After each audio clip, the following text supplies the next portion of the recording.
Comments flooded the WFAA Facebook page with people complaining they couldn't navigate maps and websites, that vaccine providers wouldn't answer phones, and doctors' offices didn't know where to find it. We knew it was going to be rough, but still we are falling below expectations, even considering that. Dr. Peter Hotez is the dean of the National School of Tropical Medicine at Baylor College of Medicine.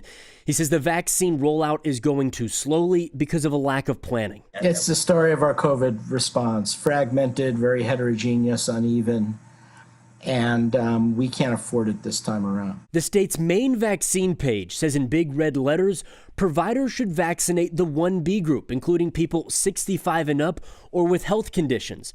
But some providers say they're not doing that yet. A state vaccine map says to reach out to providers and ask, but providers are saying don't call.